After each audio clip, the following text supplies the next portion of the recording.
Hi എല്ലാ കൂട്ടുകാർക്കും നമസ്കാരം. ഞാനിതാ വീണ്ടും ഇവിടെ വളയത്തെ വീട്ടിലെത്തിയിട്ടുണ്ട് കേട്ടോ. അപ്പോൾ വന്നാൽ പിന്നെ ഞാൻ അമ്പലവാസി തന്നെയാണ്. അപ്പോൾ ഇവിടെ വന്ന് രണ്ടാമത്തെ ദിവസം വളയത്തുള്ള മുത്തപ്പ ക്ഷേത്രത്തിൽ പ്രതിഷ്ഠാദിന മഹോത്സവം, വാർഷിക മഹോത്സവം ഒക്കെ ആയിട്ട് 2-3 ദിവസത്തെ പരിപാടി ഉണ്ടായിരുന്നു കേട്ടോ. അപ്പോൾ ഇന്നലെ ഉച്ചയ്ക്ക് ഞങ്ങൾ ക്ഷേത്രത്തിൽ പോയി ഭക്ഷണം കഴിച്ച് വന്നു. ഘോഷയാത്ര കാണാൻ വേണ്ടി മാത്രമല്ല കേട്ടോ, വേറൊരു ഉദ്ദേശം കൂടിയുണ്ട്. എന്താണെന്ന് വെച്ചാൽ താലപ്പൊലിക്ക് മാമൻ്റെ മക്കളായ മീനൂട്ടി അമ്മും പോയിട്ടുണ്ട്. അവരെ ഒന്ന് കാണണം. ഒരു സുന്ദരികളായിട്ട് മുല്ലപ്പൂവൊക്കെ ചൂടി താലം പിടിച്ച് വരുന്നത് കാണണം. പിന്നെ മാമൻ്റെ മോള് മീനൂട്ടി അവളെ കൈ കൊണ്ട് വരച്ചെടുത്ത മുത്തപ്പൻ്റെ ചിത്രം അത് ഫ്രെയിം ചെയ്ത് നല്ല സൂപ്പറാക്കിയിട്ടുണ്ട്. അത് മുത്തപ്പന് കാഴ്ച വെക്കുന്ന ഒരു ചടങ്ങും കൂടി ഉണ്ട് കേട്ടോ. അപ്പോൾ ഞാനും മാമിയും കൂടെ അമ്പലത്തിൽ പോയത് ഒരു 7 മണിക്കാണ് കേട്ടോ.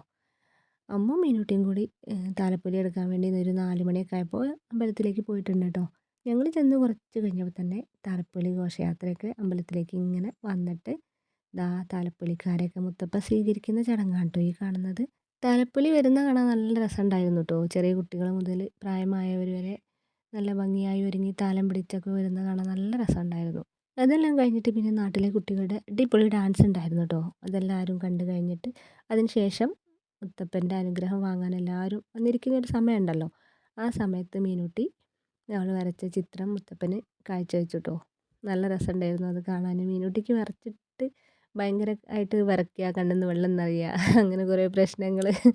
ഞങ്ങളിങ്ങനെ നോക്കി നിൽക്കുകയായിരുന്നു. ഞാൻ വീഡിയോ എടുത്തു, ഫോട്ടോ എടുത്തു. പിന്നെ മുത്തപ്പൻ്റെ അനുഗ്രഹം വാങ്ങി അവിടെ വന്നവരെല്ലാം അവൾ വരച്ച ചിത്രം നോക്കുന്നുണ്ട് കേട്ടോ. എല്ലാവർക്കും ഭയങ്കര ഇഷ്ടമായി. എല്ലാവരും അവളെ അഭിനന്ദിക്കുന്നുണ്ട് കേട്ടോ. ഞങ്ങൾക്കത് ഭയങ്കര അഭിമാനമായി. പിന്നെ മുത്തപ്പൻ അവളോട് എന്തൊക്കെയോ സംസാരിച്ചു കേട്ടോ. പഠനത്തോടൊപ്പം ഈ കഴിവ് മുന്നോട്ട് കൊണ്ടുപോകണം, കഴിവ് കൈവിടരുത് എന്നൊക്കെ പറഞ്ഞിട്ട് എന്തൊക്കെയോ പറയുന്നുണ്ട്. നന്നായിട്ട് പഠിക്കാൻ പറയുന്നുണ്ട്. മീനൂട്ടി ചിത്രം വരയ്ക്കാൻ മാത്രമല്ല കേട്ടോ, നന്നായിട്ട് ഡാൻസ് കളിക്കാനും അറിയാം കേട്ടോ പുള്ളിക്കാരിക്ക്. സ്വന്തമായിട്ട് ഡാൻസ് പഠിച്ച് അത് ക്രിയേറ്റ് ചെയ്ത് പല രീതിയിൽ പുറത്ത് പോയി പഠിക്കുകയൊന്നുമല്ല, സ്വന്തമായിട്ട് തന്നെ പഠിച്ച് അങ്ങനെയൊക്കെ ഒരു കഴിവുണ്ട് കേട്ടോ അവൾക്ക്. മുത്തപ്പൻ്റെ അനുഗ്രഹം വാങ്ങി പിന്നെ ഞങ്ങൾ നേരെ പോയത് ഭക്ഷണം കഴിക്കാനാണ് കേട്ടോ. രാത്രിയും ഭക്ഷണം ഉണ്ടായിരുന്നു. അപ്പോൾ ഞങ്ങളെല്ലാവരും കൂടി രാത്രി ഭക്ഷണം കഴിച്ചു. കുറച്ച് നേരം കൂടി അവിടെ നിന്നിട്ട് ഒരു 9:30-10 മണിയൊക്കെ ആയിട്ടോ വീട്ടിലേക്ക് തിരിച്ചു പോന്നപ്പോൾ. അപ്പോൾ ഇതൊക്കെയായിരുന്നു കേട്ടോ ഇന്നലത്തെ വിശേഷങ്ങൾ. ഈ വിശേഷങ്ങൾ ഇഷ്ടമായിട്ടുള്ളവരുണ്ടെങ്കിൽ സപ്പോർട്ട് ചെയ്യാൻ മറക്കരുത് കേട്ടോ. Thank you.